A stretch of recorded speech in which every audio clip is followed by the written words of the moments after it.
Phone tapping కేసులో తన పేరును ఇరికించారని ఆరోపించారు మాజీ మంత్రి ఎర్రబెల్లి దయాకర్ రావు. కాంగ్రెస్ ప్రభుత్వం కావాలనే కుట్ర చేస్తోందని ఆయన మండిపడ్డారు. బిజినెస్, బ్లాక్ దందాలు, తప్పులు చేసేవాళ్లే స్వార్థంతో పార్టీ మారతారని అన్నారు. రాష్ట్రంలో 6 నెలల్లోపు ఘోరమైన పరిస్థితులు వస్తాయని ఎర్రబెల్లి జోస్యం చెప్పారు. తెలంగాణ ప్రజల మనోభావాలను దెబ్బతీసే విధంగా ఎవరు వ్యవహరించినా పోరాటం చేస్తామని అన్నారు. బీఆర్ఎస్ను అధికారంలోకి తేవడమే లక్ష్యంగా పనిచేస్తామని అన్నారు. హామీల అమలులో కాంగ్రెస్ ప్రభుత్వం విఫలమైందని ఎర్రబెల్లి ఆరోపించారు.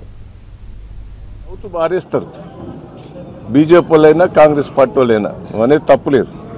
నా మీద కూడా ఇవాళ ఉదయం నుంచి అదే మోగుతాను. నేను పార్టీ వదిలిపెట్టే ముచ్చటే లేదు. ఈ పార్టీని కాపాడుకున్నందుకే సిద్ధంగా ఉన్నా. ఏ పార్టీలో పోయే ముచ్చటే లేదు. క్లియర్గా చెప్తున్నాం. టీఆర్ఎస్ పార్టీనే మళ్ళా అధికారాన్ని, బీఆర్ఎస్ పార్టీని అధికారం తీసుకొచ్చేందుకే ముందడబడి పనిచేస్తా. కార్యకర్తలకు ఈ కష్టకాలం నేను ఎన్నో చూశాను. ప్రతిపక్షంగా కావాలని నాకు నిన్న మొన్న కూడా తెలిసింది. ఆయన ఫోర్స్ చేసి నా పేరు ఇరికేయాలనే ప్రయత్నం చేస్తాను. ఆయన చెప్పిండట వాళ్ళకు.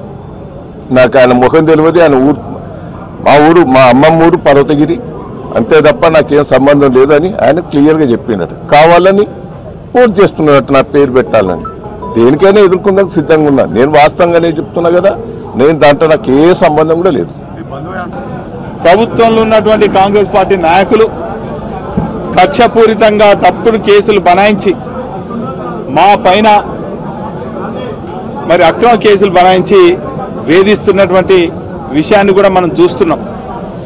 ఈరోజు రాష్ట్రంలో ఉన్నటువంటి చోటాబాయ్, కేంద్రంలో ఉన్న బడాబాయ్ మిలాఖత్ అయి ఈరోజు కేసీఆర్ గారిని మనోధైర్యం దెబ్బతీయాలి, బీఆర్ఎస్ పార్టీ శ్రేణులను అతలాకుతలం చేయాలి, ఉద్యమకారులను చెదరగొట్టాలి, వారి మనోభావాలు దెబ్బతీయాలని చెప్పి అనేక రకాలుగా కుట్రలు కుతంత్రాలు